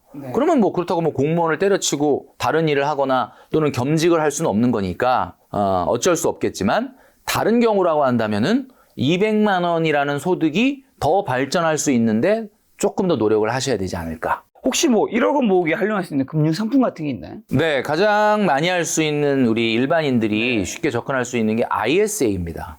ISA는 뭐 신탁형, 중개형, 일임형 뭐 여러 가지 형태가 있는데 되도록이면 신탁형을 통해서 목돈을 모으는 거니까 안정적으로 정기적금 같은 형태의 상품이 가장 좋다고 보는데 대부분들이 ISA를 안 하는 이유가 뭐냐면 ISA는 200만 원까지 비과세 또는 서민형 같은 경우는 400만 원까지 비과세 그리고 400만 원 넘는 이자 소득이라 하더라도 9.9% 그러니까 15.4%가 아닌 저율과세를 하거든요. 그러니까 물론 뭐 어마어마한 혜택이 있는 건 아니지만 거의 5년 정도 모은다 그러면 거의 100만 원 가까운 정도의 이자 소득세가 절약이 되기 때문에 당연히 유리하긴 합니다. 그런데 많은 분들이 ISA를 선택 안 하는 이유가 뭐냐? 3년을 해야 되는 거예요. 근데 여러분 3년이라는 게 뭐냐면 이게 사실은 조금 장벽이 있는 게 내가 3년 안에 돈 쓸 일이 생기면 어떡하지? 라는 생각 때문에 ISA를 과감하게 선택을 못 하시는 경우가 많다. 그런데 분명한 거는 한 달에 265만 원을 모으지 않는 사람이라면 무조건 1억 만들기는 3년 이상 걸립니다. 그러니까 진짜 여러분들이 1억 만들기를 하겠다는 목표가 있다면 사실은 ISA를 해야 돼요.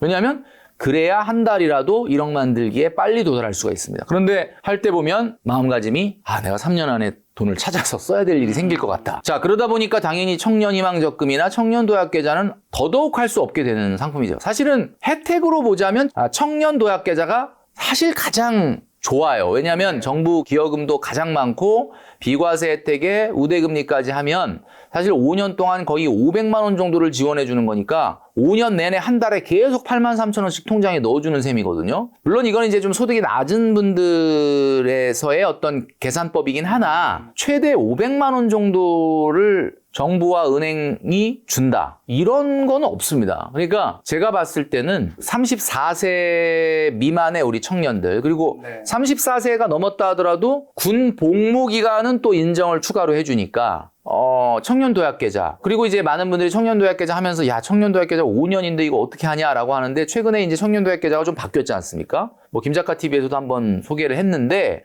가장 중요한 것은 내가 중도의 어떤 특별 해지할 수밖에 없는 사유가 되었을 때 혜택을 그 기간까지 인정하는 그것이 뭐 출산이나 주택 구입뿐만 아니라 퇴직이라든지 또는 이민이라든지 어쩔 수 없는 이런 사유들 이런 것들이 있는 경우에는 그 혜택을 그대로 유지하는 것들이 있기 때문에 여러분 난 5년은 무조건 못해, ISA 3년 나 무조건 못해 라고 생각하지 마시고 진짜 조금이라도 빨리 1억 만들기에 도전을 달성하고 싶다라고 한다면 이런 상품들을 적극적으로 활용을 하셔야 되는 거죠. 자, 그럼 1억 모았다면 그 이후의 플랜은 어떻게 해야 되고, 또 1억 모으신 분들이 그 다음 공 하나 더 붙인 10억 목표이신 분들도 있을 텐데, 그렇죠. 10억 만드는 가장 빠른 방법은 어떻게 될까요? 대한민국에서 1억 만든 다음에 10억을 가는 방법, 한 가지 길은 아닐 거고 여러 가지 길이 있겠죠. 우리가 그런 말이 있습니다. 사과 안에 씨앗이 몇 개 있는지는 세보면 아는데 씨앗 안에 사과가 몇 개 있는지는 알 수 없다. 그거는 어디서 포텐이 터질지 모르는 거죠. 일단 1억까지 오신 여러분 정말 수고 많으셨습니다. 1억을 모았다 그래서 이제 1억 만들기 저축을 하던 속도를 늦추지 마시고 이제 70kg, 80kg 바벨을 가볍게 좋은 자세로 들어올린다고 해서 이제 됐지? 그리고 운동을 멈추지 않지 않습니까? 그 1억 만들기 정도의 속도를 그대로 유지하시면서 그 다음번에 투자를 생각을 하셔야 되겠죠. 그런데 잘 안 떠오른다. 1억 모았는데요. 그 다음에 뭐 해야 될지 잘 안 떠오릅니다. 조금 더 모으셔야 돼요. 저는 그렇게 봅니다. 그런데 1억 모으게 되면 달라지는 게 있습니다. 자, 일단은 어떤 생각이 드느냐. 예전에는 전혀 생각지도 않았던 결혼 생각이 듭니다. 옛날에는 무슨 내가 결혼이야 이랬는데 한 1억 이상 모으니까 상대 배우자도 1억 있고 나도 1억 있고 뭐 그래도 결혼 한번 꼭 하겠다는 게 아니라 하나의 가능성으로 생각이 되는 거죠.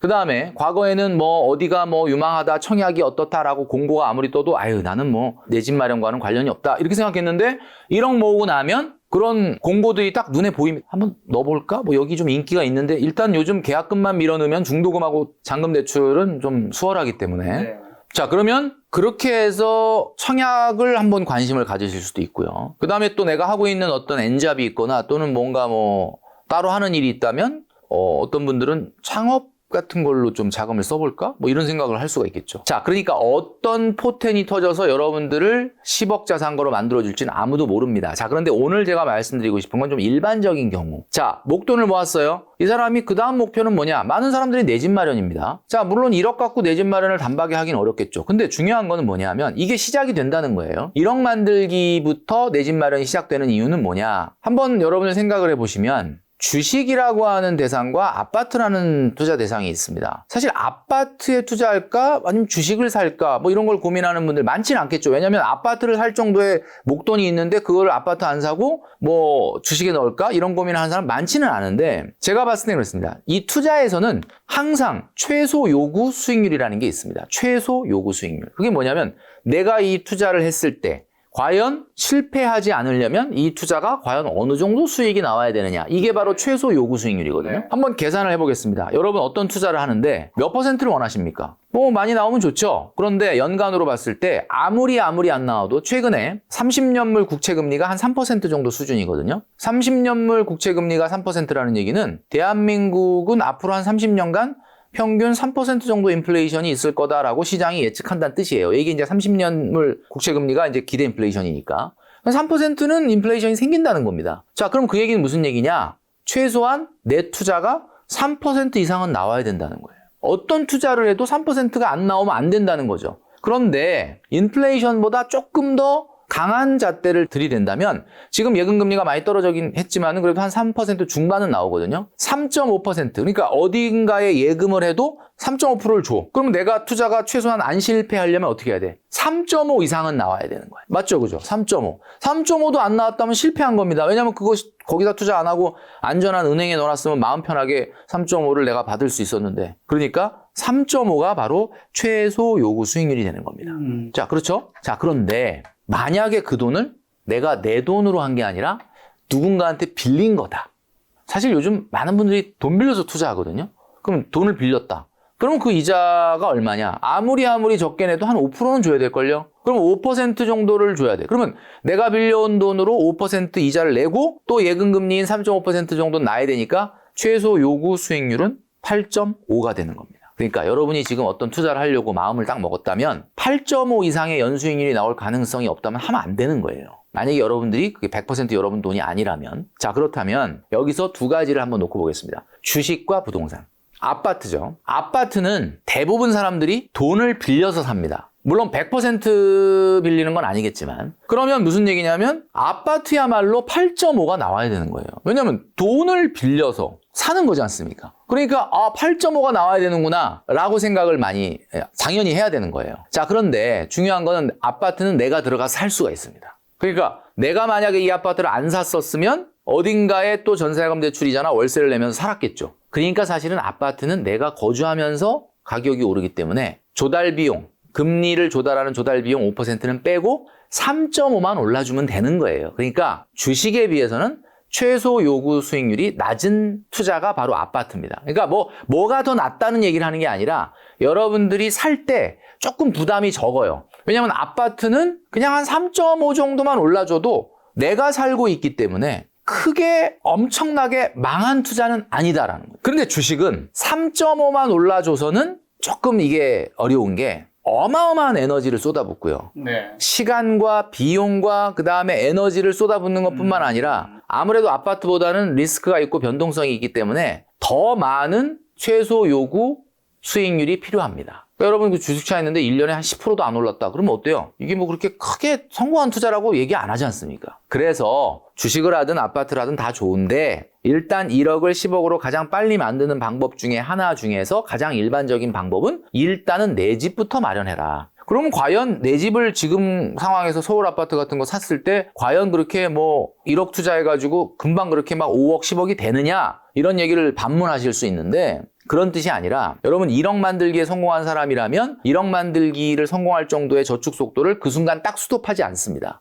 그 사람은 관성에 의해서 그걸 계속 가거든요. 그리고 제가 항상 얘기하는 게 증액저축을 얘기하잖아요. 그렇기 때문에 중요한 거는 우리나라에서 아파트라고 하는 것이 과거만큼 빠른 상승이 있을 수 있겠느냐라는 거에는 굉장히 많은 의문이 있는 건 사실이지만 최소한 아파트라고 하는 수도권이나 광역시 아파트라고 한다면 최소한 국채금리 30년물 정도의 기대 인플레이션 수준 이상은 인플레이션을 해지할 거기 때문에 아마 가장 1억이 10억으로 가는 안전한 투자 중에 하나가 될 것이다. 저는 이렇게 말씀드리고 싶어요. 그래서 1억 자체를 모아놨다 그래서 그 1억이 마치 갑자기 가만히 있는데 막 5억이 되고 10억이 되진 않지만 1억을 만들 정도의 마음가짐과 태도와 증액저축과 이런 분이라면 제가 봤을 때는 머지않아 1억이 10억이 될 가능성이 반드시 생긴다.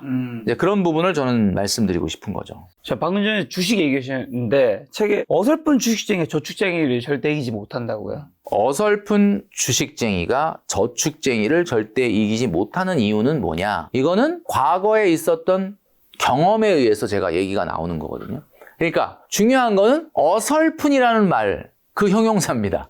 그러니까 주식 하는 분들이 무조건 저축하는 사람 못 이기다 그런 뜻이 아니라 어설픈이라는 표현에 여러분 방점을 두셔야 돼요. 여러분은 어설픈 투자자입니까? 아니면 굉장히 정교하고 노력하고 정말 스마트한 투자를 하는 사람이 이거에 따라서 갈릴 거라고 보거든요. 많은 분들이 그래요. 역사적인 사건을 놓고 과거 미국 주식이든 우리나라 주식이든 차트를 30년을 딱 갖다 놓고 딱 보면 무조건 우상향했습니다. 그러니까 많은 분들이 우상향 했으니까 과거에 30년, 20년 우상향을 했으니까 내가 만약에 30년 전으로 돌아가서 그때 이 주식을 샀으면 이만큼 먹었던 거네? 라고 생각하고 그렇다면 앞으로도 그런 거 아니야? 라고 생각하고 주식을 투자를 임하시거든요. 네. 이거는 완전히 다른 이야기입니다. 수능에서 만점을 받은 사람이 어떻게 공부했어요? 라고 했더니 제가 공부한 방법은 말이죠. 일단 교과서 위주로 과외 같은 거 안 하고 원리 원칙의 학습 그리고 예습과 복습을 했습니다. 이렇게 방법을 얘기했다. 그래요? 그 5가지를 써서 그 5가지를 나도 그대로 따라한다. 그럼 나도 수능 만점이 되느냐? 이건 별개의 문제거든요. 이건 다른 이야기거든요. 여러분 아시겠지만 코스피의 지난 역사 또는 나스닥 S&P 500의 지난 히스토리컬 차트를 보시면 그 역사만큼 투자자가 수익이 났다고 생각하십니까? 아니거든요. 투자 시장에는 3명의 플레이어가 있습니다. 그 3명의 플레이어는 여러분도 잘 아시는 외국인, 기관, 개인이죠. 그런데 만약에 30년 전에도 개인 투자자 있었습니다. 그러면 그 사람은 개인 투자자는 과연 지금 우리가 보여주고 있는 그 차트의 수익률을 그대로 개인이 가져갔느냐? 아니라는 거죠. 이게 참 놀랍게도 외국인과 기관과 개인의 투자 수익률을 시기별로 정확하게 분석한 자료의 통계는 좀 쉽지는 않지만 제가 단연코 말씀드릴 수 있는 것은 그 차트에서 나타났던 우상향이 개인들의 수익률이 절대 아니라는 거예요. 왜 그러냐면 이게 이런 이야기가 있습니다. 바둑 좋아하시는 분들은 뭐 저는 뭐 바둑은 뭐 잘 두진 않는데 뭐 예를 들면 요즘 얼마 전에 있었던 뭐 이세돌 지금 은퇴를 했나요? 이세돌 구단하고 뭐 한 1급 요 정도 두시는 분? 네. 이런 분이 만약에 둔다면 몇 점 깔고 둬야 될까요? 너무 많이 깔아야 될 것 같아요. 그죠? 뭐 9점 깔고 둬도 뭐 한 12점 깔고 둬도 이기긴 어려운 거 아닙니까? 그죠? 근데 거의 제가 봤을 때는 개인이 외국인이나 기관하고 그 주식시장에서 투자를 해서 차트에 나타난 그대로 수익률을 본인이 가져갈 수 있으려면 이거는 그냥 외국인하고 하나도 한 점도 안 깔고 바둑을 두는 거와 똑같은 정도의 상황입니다. 제가 이런 말씀을 드리는 이유는 뭐냐면 어설픈 투자라는 게 이런 거예요. 저는 강연이나 이럴 때 많은 젊은이들에게 이런 말 많이 합니다. 주식하지 말아라. 이런 말 많이 하거든요. 왜 그런 말 많이 하느냐? 왜 주식하지 말라 그래? 지금 자본주의 시장 경제에서 이게 얼마나 투자가 중요한데 제가 그 얘기를 하는 이유는 딱 하나입니다. 내가 주식하지 말라고 해도 너는 그렇게 떠들어라. 나는 다 계획이 있다. 라고 하는 분이라면 해도 돼요. 근데 대부분의 많은 어설픈 주식에 입문하는 사람들이 마음속에서 뭘 갖고 있냐면 이거 해야 되나?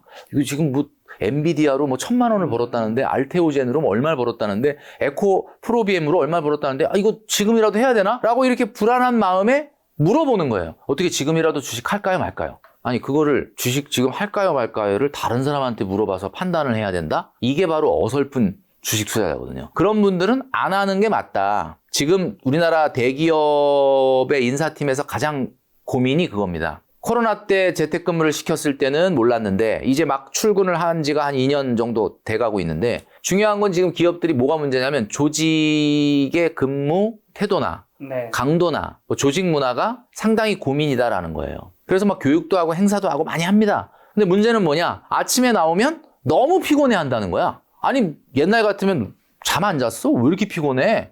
이렇게 얘기하는데 요즘 그런 얘기도 못 합니다. 왜 이렇게 피곤해 하냐? 원인이 딱 나왔어. 두 가지야. 첫 번째, 새벽 3시에 일어난다. 미국 주식 보려고. 두 번째, 유럽 축구 보려고 새벽에 일어난다. 네. 아니면 세 가지 중에 세 번째는 이거겠죠. 유럽 축구 틀어놓고 미국 주식 하겠죠. 이러고 나서 출근을 해서 9시에 또 코스피 시작하면 또 코스피 장 시작하는 분위기 봐야 된다 그래서 또 화장실 가서 모바일로 그거 봅니다. 자, 이렇게 시작된 주식 창 들여다보기가 오후 3시 반까지 이어지는 거예요. 그리고 3시 반 끝나고 나면 뉴스가 나옵니다. 오늘 장이 어땠고 또 그다음에 이제 오늘 밤에 펼쳐질 미국 장의 전망이 어떻고 이것도 들여다봅니다. 그리고 또 퇴근하고 밤늦게 되면 미국 장이 열려요. 그럼 미국 장을 또 보다 잠듭니다. 또 3시에 일어납니다. 여러분, 제가 만나본 미국 주식에 투자하는 2030 직장인들 한 달에 적금하듯이 50만 원, 100만 원을 S&P 500에 뭐 나스닥에 뭐 ETF 같은 걸로 뭐 적금하듯이 합니다. 뭐 다 좋은데 중요한 거는 여러분들이 하고 있는 투자 금액이 5억입니까? 5억이면 그렇게 해야 돼요.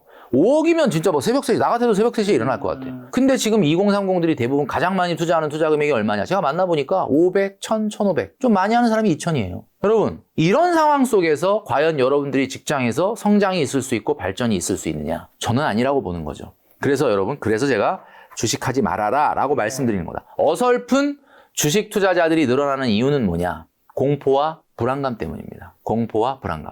제가 이번 책에 뭘 집어넣냐면 코스피의 10개 종목, 우량 종목이라고 이야기했던 그 10개 종목이 10년간 수익률이 실제로 얼마 정도 나왔는가를 여기다. 오늘 제가 그 얘기를 자세하게 하진 않겠습니다. 결론부터 말씀드리면 중요한 거는 이 10개 코스피의 우량 기업 중에 장기 투자 10년 동안에 실제 인플레이션과 예금 금리를 차감하고 수익이 실질적으로 난 건 딱 한 개 종목밖에 없었습니다.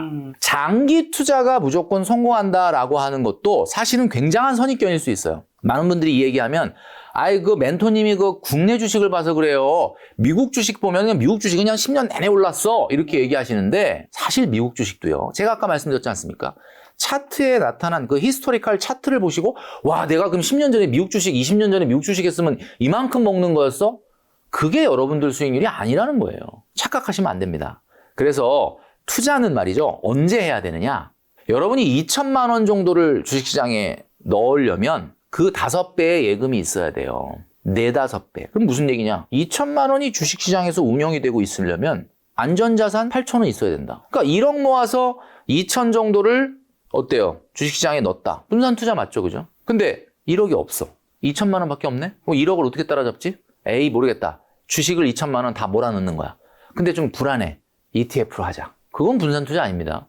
지금 미국의 경기 침체가 오냐 안 오냐 뭐 이런 이제 설왕설래가 많은데 뭐 저는 연초부터 미국의 경기 침체 온다라고 유튜브에 떠들었다가 하도 조회수가 안 나와서 이제 이 얘기를 하면 안 되겠다. 그리고 이제 안 했는데 여러분 뭐 경기 침체가 오든 안 오든 어쨌든 경기가 꺾이고 있는 것만은 분명해요. 자, 이런 상황 속에서 제가 봤을 때는 경기가 꺾이고 경기가 침체가 온다 그러면 A부터 Z까지 다 떨어지기 때문에 2천만 원을 ETF에 넣어놨기 때문에 분산해놨기 때문에 안전하다? 그런 건 전 없다고 봅니다. 그래서 여러분 만약에 주식 투자를 하시려면 그 주식 투자 금액의 4, 5배 정도의 버퍼, 한마디로 안전자산을 만든 분이야말로 진정한 분산 투자의 효과가 나타난다. 왜냐하면 주식시장은 아무도 모르거든요. 주식시장은 예측이라는 게 불가능한 시장입니다. 만약에 예측이 가능하다면 전문가들은 유튜브에 나올 게 아니라 집에서 조용히 매매를 하고 있겠죠. 중요한 것은 어떤 일이 일어날지 모르는 게 바로 시장이기 때문에. 근데 그런 시장인데 어설퍼 안 하는 게 맞습니다. 안 하는 게 맞습니다. 그래서 제가 얘기한 건 주식이 저축을 무조건 못 이긴다 그 뜻이 아니라 공포감에 어설프게 시작한 주식 투자, 저축을 절대 이기지 못한다. 이렇게 이해하시면 정확하게 맞을 것이다. 요즘엔 욜로족이 아닌 요노족이 온다고요? 맞습니다. 너무 좀 바람직한 현상이죠. 요노족이라는 게, 그러니까 욜로족은 우리가 이제 you only live once.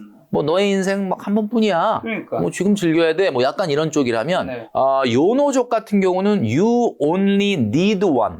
딱 한 가지만 필요할 뿐이다. 그러니까 사실 우리가 살아가는데 가장 중요한 거는 사실 한 가지예요. 한 가지만 있으면 돼요.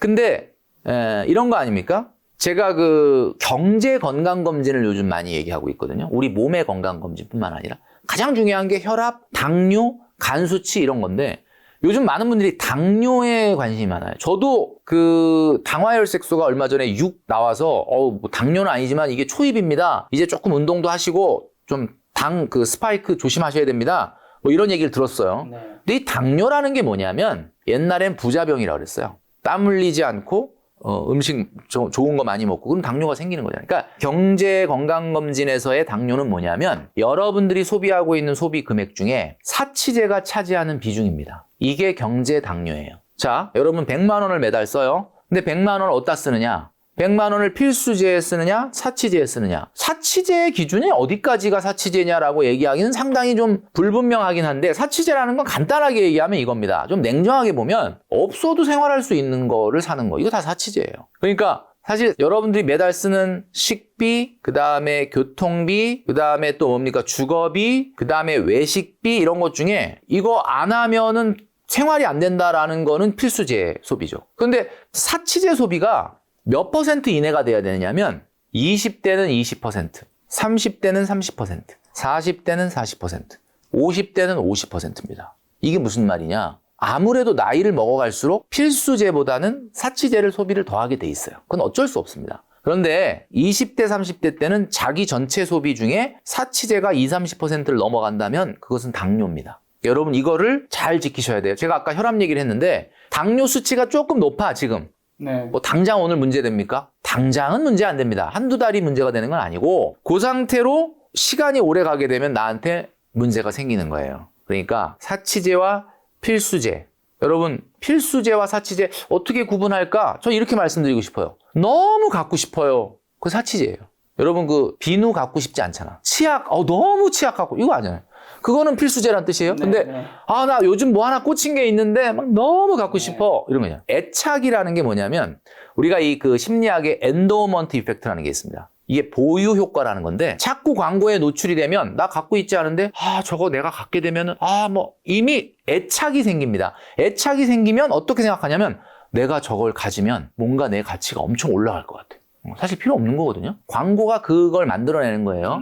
예. 그러면 결국 그거에 대한 가치를 높게 평가함으로써 큰 돈을 지불하게끔 만드는 게 바로 행동경제학에서 말하는 엔도먼트 이펙트. 그게 뭐냐? 애착이 왜 생겼냐? 사치제를 사게끔 하려고 하는 거죠. 그러면 결국 그게 어떻게 되는 거냐? 여러분은 갖고 싶다라는 생각이 들었을 때 한번 생각을 해보세요. 갖고 싶다는 게 무슨 뜻이에요? 필요 없다는 뜻이에요. 갖고 싶다는 건 필요 없다는 뜻이에요. 왜? 필요한 건 갖고 싶다는 생각이 안 들거든요. 그러니까 여러분 물론 갖고 싶은 물건도 가져야 되고 사치제를 전혀 쓰지 말라는 건 아니에요. 오해하시면 안 됩니다. 우리가 살면서 어떻게 반드시 필수, 뭐 원시 시대도 아니고 필수제만 사느냐. 물론 아닌 거는 전 인정하는데 중요한 건 너무 과도한 사치제의 비중은 여러분들의 경제 건강에 당뇨 수치와 같다라고 말씀드리고 싶은 거죠. 그리고 최근 MZ세대 사이에서 급부상 풍차 돌리기 접근 방식이 다시 유행하고 있죠. 네, 지저분한 돈이라고 이렇게 표현을 일책에서 하셨던데 그 이유가 뭐고 그 외에 잘못된 저축 방식 뭐가 있을까요? 이건 제 선입견일 수도 있습니다. 네. 저는 그렇게 생각한다는 거예요. 어떤 분은 뭐 풍차 돌리기를 해서 정말 매달 만기가 돌아오는 거를 정말 재밌게 저축을 하는 분도 있죠. 그런데 좀 조심하셔야 된다라는 게 돈이라는 거는 내 돈이지만 내가 마음대로 할 수 없게끔 하는 사람이 돈을 모으는 거거든요. 근데 내 돈이지만 내가 마음대로 할 수 없게끔 한다는 게 뭐예요? 1년 후에 2천만 원을 타요. 여러분 200만 원을 탔다. 200만 원은 뭐가 생각나죠? 가방 바꿀까? 노트북 바꿀까? 뭐 이런 생각 나잖아요. 2천만 원을 타면 어때요? 와, 근데 이거는 좀 어떻게 해야 되지? 재투자를 이렇게 생각하잖아요. 근데 풍차 돌리기를 하면 매달 100만 원씩 나와. 만기가. 그러면 이번 달에도 100만 원. 어우, 만기. 다음 달에 또 100만 원 만기. 그럼 어때요? 어느 순간 한 번은 야, 매달 100만 원 나오는데 그냥 요거 한 번은 그냥 나를 위해 쓰자. 2천만 원으로 한꺼번에 나왔었으면은 안 그랬을 텐데. 그래서 여러분, 돈이라는 거는 이렇게 흐트러트리는 게 아니라 모으는 게 중요하다. 네. 26주 적금이라든지 매주 1,000원씩, 10,000원씩 올라가는 적금 이런 것들이 나에게 어떤 흥미와 도전 정신을 주면서 하는 거는 너무 좋은데 자칫 돈을 너무 이렇게 흐트러트려서 모으는 게 아니라 오히려 그중에 일부를 불필요한 지출이나 소비로 흘러가게 하는 건 아닌지 좀 경계해라. 무조건 안 좋다는 건 아닌데 저축을 처음 해보는 의지력이 약한 사회초년생들은 유혹에 쉽게 넘어갈 가능성이 높은 것이 바로 풍차 돌리기이기 때문에 되도록이면은 만기를 여러 개로 나누는 것보다는 한 날짜로 만기를 모아서 목돈을 만드시는 게 어떻겠느냐라고 말씀드리는 거죠. 그리고 재테크의 3요소가 아끼고 모으고 불리고잖아요. 그렇죠. 요 3원칙 순서를 바꿔 생각해야 돈이 모인다고. 네, 요거는 네. 제가 말씀드렸던 그 선저축 얘기를 하는 겁니다. 그러니까 어떤 분한테 돈을 1억 모아보자, 돈을 모아보자라고 얘기하면 많은 분들이 그래. 모아보자라고 결심하면서 첫 번째로 하는 행동이 뭐예요? 아끼려고 그러는 거예요. 뭘 아끼지? 그리고 막 가계부를 쓰는 거예요. 아낄 게 없어. 솔직히 아낄 게 없어요. 이거 보면 아껴봐야 얼마 못 아껴. 그러니까 그 다음에 자기한테 면죄부를 주는 거죠. 나 노력 안 한 거 아니다. 나 아껴보려고 했는데 한 20만 원밖에 안 아껴져. 그러니까 이거는 내 잘못이 아니고 네. 회사 잘못이다. 회사가 월급을 조금 줘서 그렇다. 네. 이게 문제다. 이러면서 마음의 평안을 얻게 되는 거죠. 자, 그러니까 그렇게 하지 말고 아끼고 모으고 불리고의 3단계에서 아끼고부터 막혀버리니까 모으고는 요원해지고 당연히 불리고는 안 되는 거죠. 그러니까 어떻게 하라는 거냐면 제가 아까 선저축 얘기했던 것처럼 중요한 거는 먼저 모아라. 모았다가 깨도 상관없습니다. 여러분, 그거 잘못 아닙니다. 너무 무리한 저축을 했네? 깨도 됩니다. 먼저 모으면 그 다음에 비로소 아낄 수가 있는 게 보이는 거예요. 그래서 누울 자리를 치워버려야 네. 발을 못 뻗게 해야지 못 뻗지. 누울 자리가 있으면 누구나 발을 뻗는 거죠. 누울 자리가 있으니까. 자, 그래서 여러분 아끼고 모으고 불리고가 아니라 이제부터 어떻게 한다? 모으고 그 다음에 아껴지면은 그때 이제 비로소 불릴 수 있게 된다. 그 이야기를 드린 거죠. 자, 가시기 전에 마지막 질문 한 가지만 드리면 자수성가형 부자분들의 성공 프로세스라는 게 이번에 주간 시책에도 있던데 그게 뭔가요? 뭐 자본소득 궤도? 자수성가형 부자들의 어떻게 보면 성공 프로세스. 네. 제가 자주 언급하는 것 중에 누리호 발사와 굉장히 밀접한 관련이 있습니다. 우리가 자본소득이라는 게 어떤 거냐면 부자는 100억, 200억 있는 사람이 부자가 아니고요. 자본소득으로만 생활할 수 있는 사람이 부자인 거예요. 그러니까 무슨 얘기냐면 만약 100억, 200억이 넘어야 부자다라고 한다면 나는 이거 뭐 내 평생 부자는 뭐 안 되겠네? 이렇게 포기해버릴 수가 있는 거죠. 그런데 제가 오늘 분명히 말씀드리지만 여러분들 자본소득의 궤도에 올라가서 자본소득만으로도 생활할 수 있다면 여러분도 부자가 될 수 있다. 자, 그렇게 따지면 공무원으로 30년 근무하시고 퇴직하셔서 아주 근검절약하면서 작은 생활비로 생활하시는 분 어때요? 나오는 공무원 연금 가지고 내가 생활이 충분하다. 부자입니다. 여러분 이걸 목표로 해야 되거든요. 그렇다면 방법이 달라지는 거야. 무조건 돈을 많이 벌고 많이 자산을 불려야만 부자가 되는 게 아니라 두 가지가 동시에 돼야 돼요. 일단 적은 돈으로도 행복하게 살 수 있는 절제가 돼야 되고 두 번째는 어디선가 계속해서 나오는 자본소득을 만들어야 된다. 그런데 자본소득이라는 게 어떤 특징을 갖고 있냐면 누리호 인공위성이 궤도 위에 딱 올려놓으니까 특별한 에너지의 공급이 없음에도 계속해서 우리 지구주위를 공전을 하지 않습니까? 아주 오토매틱이에요, 이게. 마찬가지 일정한 자본 수준에 올라가면 그냥 가만히 있어도 그냥 생활이 되는 거예요. 그게 부자잖아요. 자, 그 프로세스 중에 가장 중요한 게 제가 말씀드렸던 것처럼 초반에 스타트, 발사하고 100초 안에 음속 돌파, 120초 안에 일단 분리. 초반의 속도가 뭐가 중요하냐? 사회초년생들 꼭 잘 들으시기 바랍니다. 7년 안에 1억은 넘어서야 된다. 그 다음에 중요한 프로세스는 뭐냐면 회사 안에서 성장을 해야 돼요. 여러분, 직장 가서 아유 이놈의 직장, 아유 진짜 월급을 많이 주기를 하나, 뭐 근무 환경이 좋기를 하나, 아유 힘들어. 여러분, 잃어보지 않으면 그 소중함을 모릅니다. 여러분, 지금 자영업자들이 얼마나 힘든지 아시죠? 굉장히 힘들거든요. 직장 생활이라는 거 물론 그 안에 있으면 힘들죠. 다 힘들죠. 피곤하죠. 그건 아는데 내가 그거 때려쳐보거나 놀아보지 않았잖아. 놀아보면 직장이 천국이라는 걸 알게 돼요. 그 가치를 비로소 알게 되거든요. 여러분, 직장 안에서 성장을 해야 됩니다. 직장 안에서 성장한다는 게 무슨 말이에요? 내가 내 일을 충실히 잘해서 최소한 한 달에 한 3번 정도는 야 진짜 일 잘한다 라는 이야기를 듣는 걸 목표로 해야 되지 않겠습니까? 그런 사람이 새벽 3시에 일어나서 미국 주식 보고 유럽 축구 본 다음에 와서 9시에 코스피 보려고 화장실 가고 계속 근무 중에도 모바일 보고 주식창 들여다보느냐? 아니거든요. 여러분이 있는 곳에서 여러분이 인정받고 성장을 해야 네. 그 다음에 회사에서 정년까지 가는 것도 대단한 재테크입니다. 여러분 아시겠지만 정년퇴직을 아무나 할 수 있는 게 아니에요. 만약에 내가 회사에서 정년까지 안 간다고 하면 이 30, 40대 때 어떻게 보면 이직이나 또는 경험이나 학습이나 훈련이나 도전이나 이런 것들을 통해서 여러분 N잡이 그냥 시간 때우는 N잡 말고 성장하는 N잡도 있거든요. 뭐 예를 들면 뭐 통번역을 한다든지 뭐 온라인 커머스를 한다든지 아니면 뭐 에어비앤비로 뭐 임대업을 한다든지 뭐 자기만의 어떤 걸 만들어서 결국은 내가 직장 생활을 그만두더라도 내가 해낼 수 있는 어떤 일로 자본소득으로 다가갈 수 있겠다라는 자신감이 있을 때 나오는 거예요. 그래서 그걸로 성공한 분들이 다 대부분 자수성가형 부자거든요. 그러니까 프로세스가 어떠냐면 초반에는 스타트의 속도, 두 번째는 회사에서 성장과 발전, 그 다음에는 자본소득에 집중하는 어떤 전략, 이런 프로세스로 가주셔야 여러분들이 자수성가형 부자가 되는데 마치 착각을 하는 게 세계 5대 부자도 다 주식 부자래.